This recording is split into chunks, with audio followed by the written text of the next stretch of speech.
Hi, I'm Andrea and welcome to my YouTube channel. It's Andrea Kepes Art. That's how I say it, Kepes. And thank you for joining me today. I am going to create a collage. So all you need is acrylic paint, an image of some sort.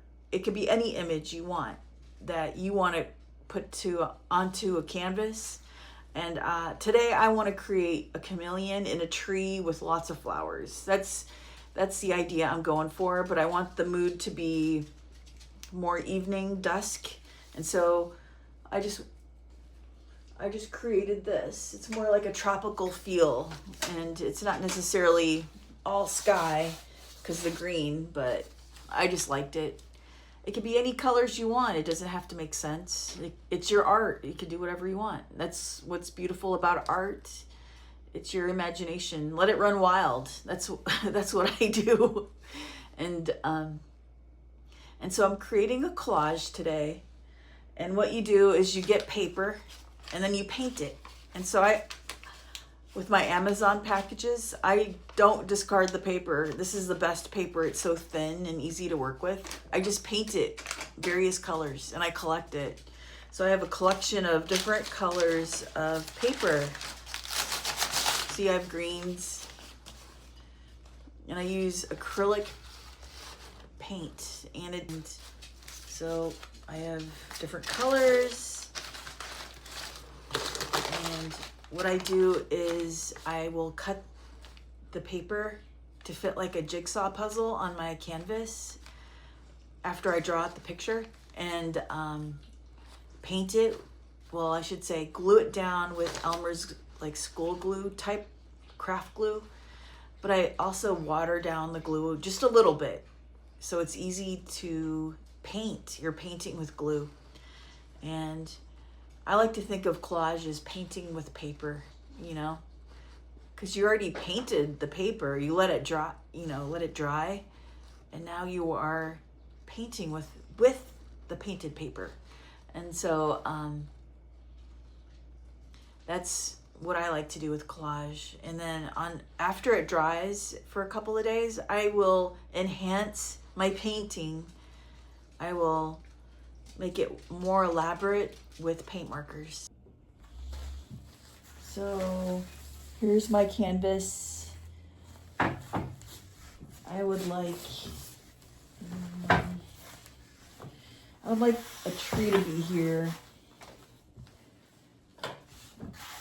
So lots of leaves, and so let's have the branch coming this way.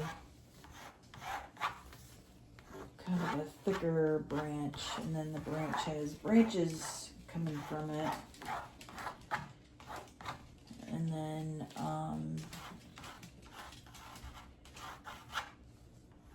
this is more of a limb, and then I want the chameleon to be like right here.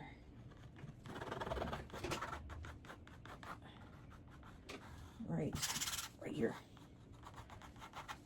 And then I have some really curly tails.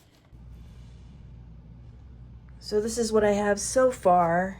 So this is going to be one big flower.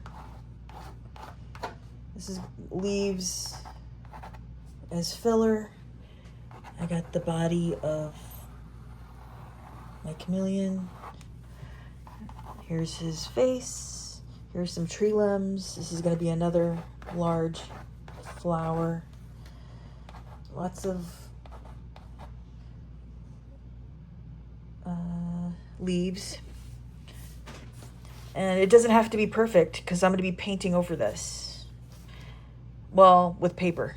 Paper is going to be over this. And so I just wanted a general idea of where things are going to be going. And I want a big chameleon. So I got to work on cutting out that guy. And because he's the star of the show. Okay?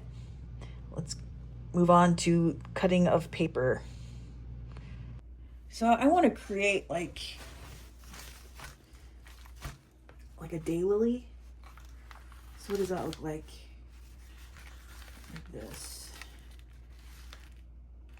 And they have like tips that kind of just curl. they curl under.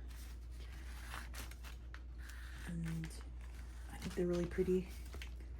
They're hardy. They're not like a delicate flower. Maybe if you don't water them, but. And then they have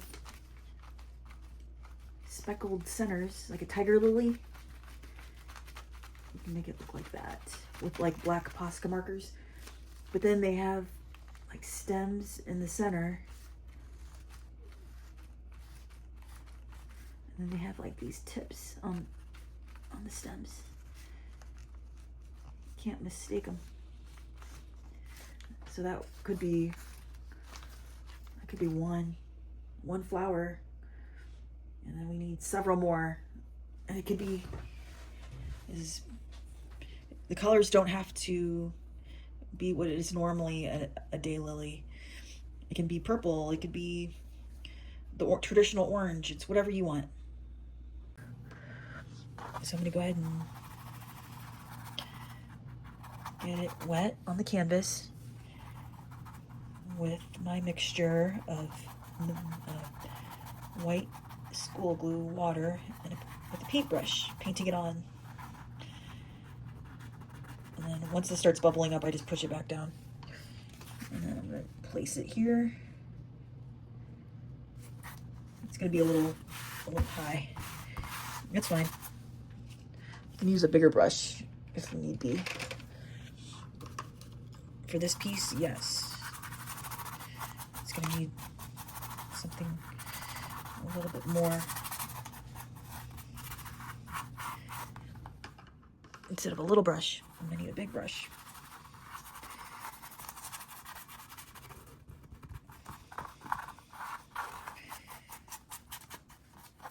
Make sure it's wet under there. And sometimes I'll just get straight up glue. Since this is such a big piece, it's already wet. But I needed a little bit more adhesive with that piece. Like it's a little bubbly right here, it doesn't want to stick. So bigger pieces are interesting. Just gotta make it work. Figure out a way to make it work. That's what I like about art and experimenting with art. Just learning as we go. What works, what doesn't work. So it looks like this piece will work, but yet I'm still gonna need another piece to cover some of the gaps.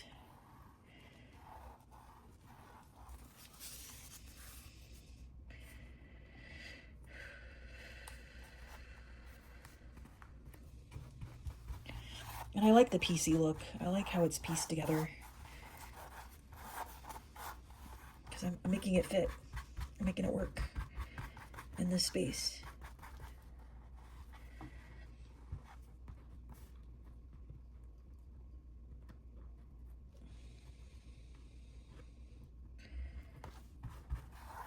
So I need a piece that will fit here and here. And it doesn't have to be one piece, it could be multiple pieces. Well, I'll make sure I find some good pieces.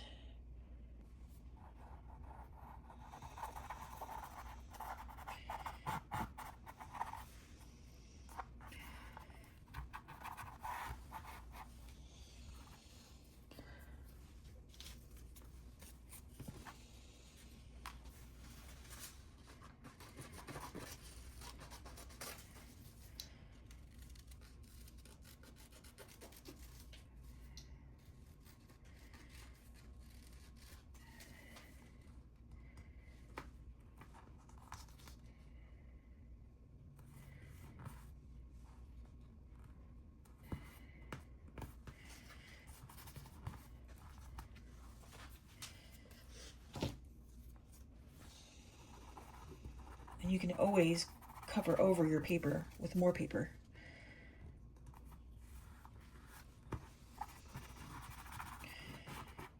We're painting with paper.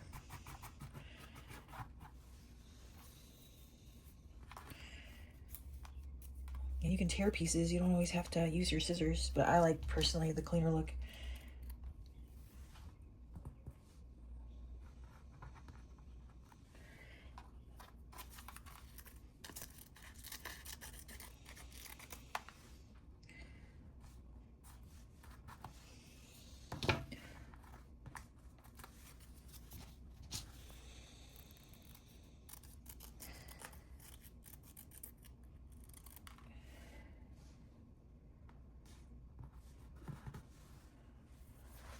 I like the patchwork look too. Like the patchwork chameleon. That kind of sounds cute.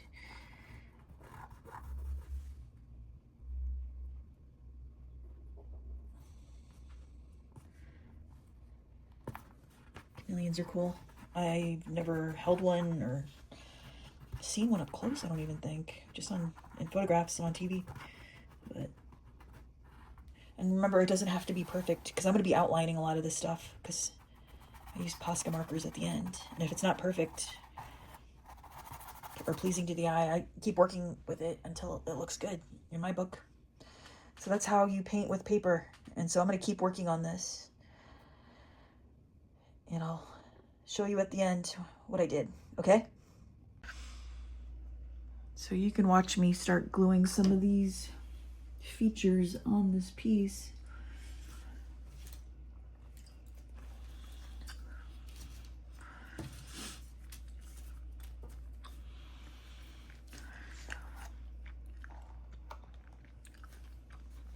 So I definitely want to have leaves